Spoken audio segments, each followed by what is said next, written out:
ভারতের কৌশলগতভাবে অত্যন্ত সংবেদনশীল ও গুরুত্বপূর্ণ শিলিগুড়ি করিডর বা চিকেন স্নেক এবং ভারত-বাংলাদেশ সীমান্তের নিরাপত্তা ব্যবস্থা খতিয়ে দেখতে ৩ দিনের সফরে আজ পশ্চিমবঙ্গ যাচ্ছেন দেশটির কেন্দ্রীয় স্বরাষ্ট্রমন্ত্রী অমিত শাহ। সফরকালে তিনি সীমান্ত সুরক্ষা জোরদার, অনুপ্রবেশ রোধ এবং সীমান্তে কাঁটাতারের বেড়া নির্মাণের অগ্রগতি নিয়ে উচ্চ পর্যায়ের বৈঠক করবেন।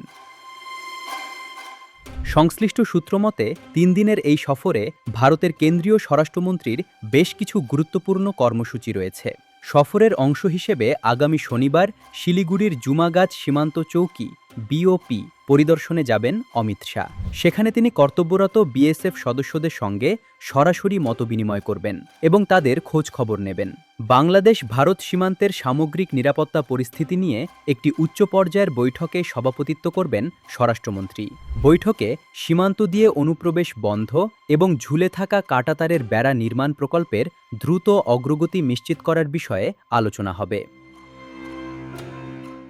ভারতের উত্তর পূর্বাঞ্চলকে মূল ভূখণ্ডের সঙ্গে যুক্ত করা প্রায় ৬০ কিলোমিটার দীর্ঘ শিলিগুড়ি করিডরটি দেশটির অন্যতম গুরুত্বপূর্ণ ও সংবেদনশীল কৌশলগত এলাকা হিসেবে বিবেচিত। পাশাপাশি ভারত, চীন ও ভুটান সীমান্তের অত্যন্ত নিকটবর্তী হওয়ায় এই অঞ্চলটি ভারতের জাতীয় নিরাপত্তার ক্ষেত্রে দীর্ঘদিন ধরেই বিশেষ অগ্রাধিকার ও গুরুত্ব পেয়ে আসছে। স্বরাষ্ট্রমন্ত্রীর এই সফরকে কেন্দ্র করে সীমান্ত এলাকায় নিরাপত্তা ব্যবস্থা আরও জোরদার করা হয়েছে। এদিকে অভ্যন্তরীণ রাজনীতি, জাতীয় স্বার্থ এবং ভূ-রাজনীতির নতুন সমীকরণ সামনে রেখে আপাতত ভারত সফরে যাচ্ছেন না বাংলাদেশের প্রধানমন্ত্রী তারেক রহমান। পররাষ্ট্র মন্ত্রণালয়ের পদস্থ কর্মকর্তা ও সংশ্লিষ্ট কূটনৈতিক সূত্রগুলো এই তথ্য নিশ্চিত করেছে।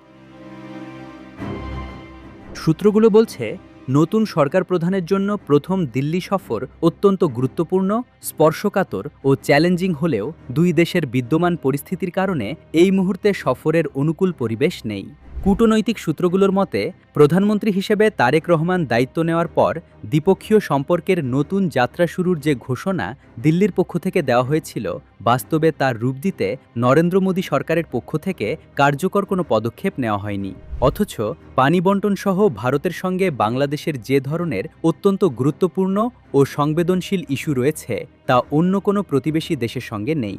ঢাকা ও দিল্লির কূটনৈতিক সূত্রগুলো জানিয়েছে, চলতি বছরে বাংলাদেশের প্রধানমন্ত্রীর দিল্লি সফরের সম্ভাবনা একেবারেই ক্ষীণ।